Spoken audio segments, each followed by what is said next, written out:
Buen día a todos. Hoy continuamos con el capítulo 9 de la novela Peter Pan y Wendy de James Matthew Barrie.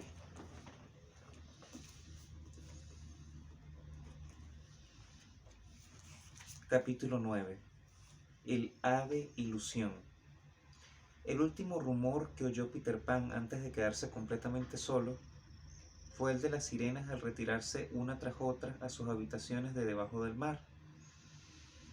Estaba el niño demasiado lejos para oír el golpe de las puertas al cerrarse, pero cada puerta de las cavernas de coral, donde las sirenas viven, hace sonar una diminuta campanilla al abrirse o cerrarse, como en las más lindas casas de nuestro país.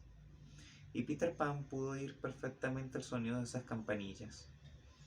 Las aguas se elevaban tranquilas hasta besar sus pies, y para pasar el rato hasta que concluyesen de tragárselo, Peter Pan se puso a contemplar el único objeto que se movía sobre la laguna. Creía el niño que sería un trozo de papel flotante, parte de la cometa tal vez, y se puso a calcular vagamente cuánto tiempo tardaría en llegar a la playa. Después notó la rareza de que aquello se hallaba indudablemente sobre la laguna con algún propósito determinado, pues luchaba contra la corriente y a veces la vencía. Cuando al fin venció, Peter Pan, que simpatizaba siempre con el más débil, no pudo dejar de batir palmas alegremente. Bien por el valiente trozo de papel.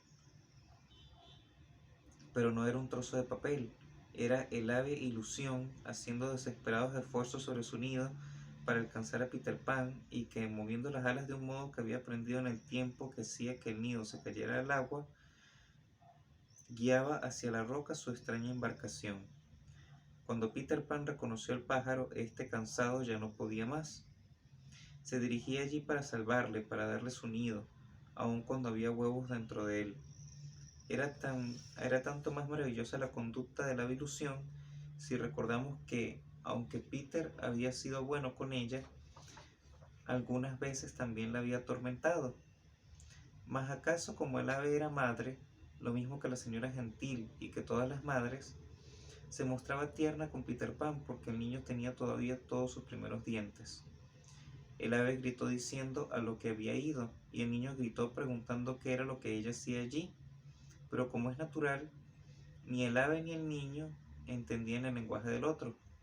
En los cuentos fantásticos las personas hablan tranquilamente con los pájaros, y yo quisiera por un momento poder fingir que esto también es un cuento, y decir que Peter Pan replicó comprensivo las palabras de la ilusión. Pero mejor será contar solo lo que realmente pasó.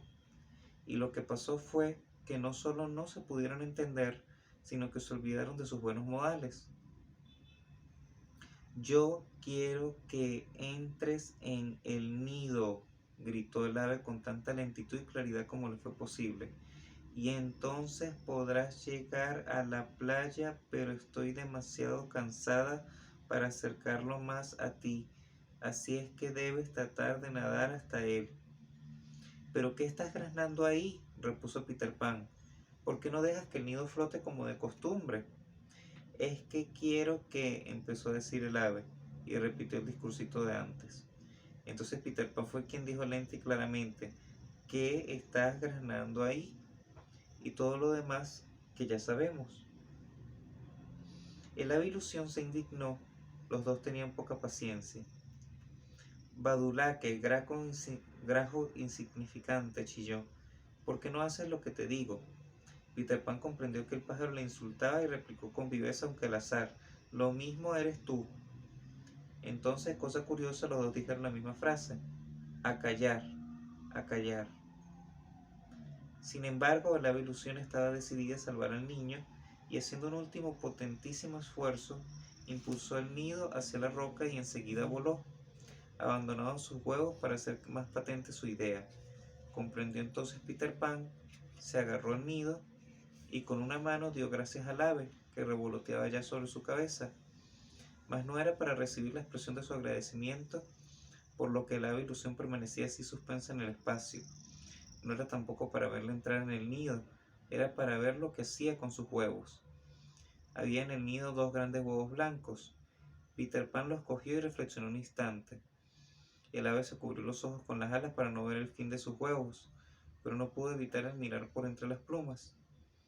Se me ha olvidado deciros que sobre la roca había una estaca, colocada en ella desde hacía largo tiempo por algunos filibusteros, para señalar que allí había oculto un tesoro.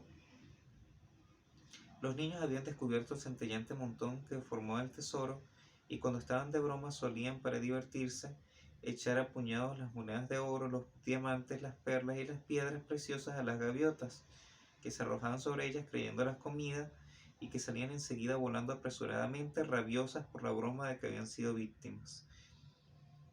La estaca estaba todavía allí, y sobre ella había colgado Starkey y su sombrero, un gran sombrero encerado, de alas muy anchas.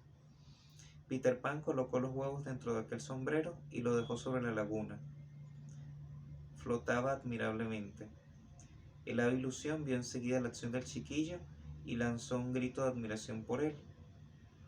A ese grito respondió Peter Pan con otro agradecimiento. Después se metió en el nido, plantó en él la estaca como si fuera un mástil y cogió su camisa para que hiciera las veces de vela. En el mismo momento el ave Ilusión bajó hasta el sombrero del pirata y volvió a acomodarse de nuevo tranquilamente sobre sus huevos. Impulsó el sombrero hacia la derecha mientras Peter derivaba hacia la izquierda, y ambos vitoreándose mutuamente. Aquí aparece una ilustración que dice el ave Ilusión.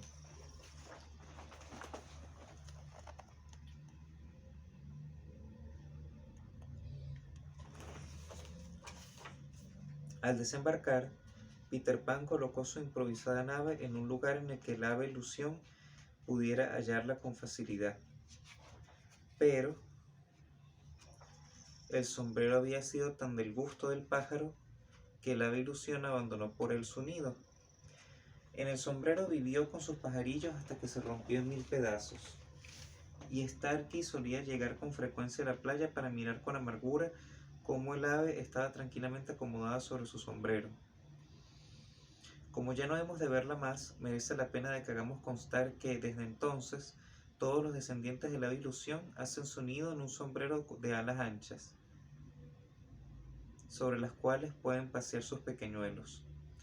Grande fue el regocijo al llegar Peter Pan a la casita subterránea, casi al mismo tiempo que Wendy, quien había sido llevada y traída hacia aquí y hacia allá por la cometa. Todos los niños tenían maravillosas aventuras que contar, pero sin duda la más importante de todas fue la de irse a la cama algunas horas más tarde de lo habitual.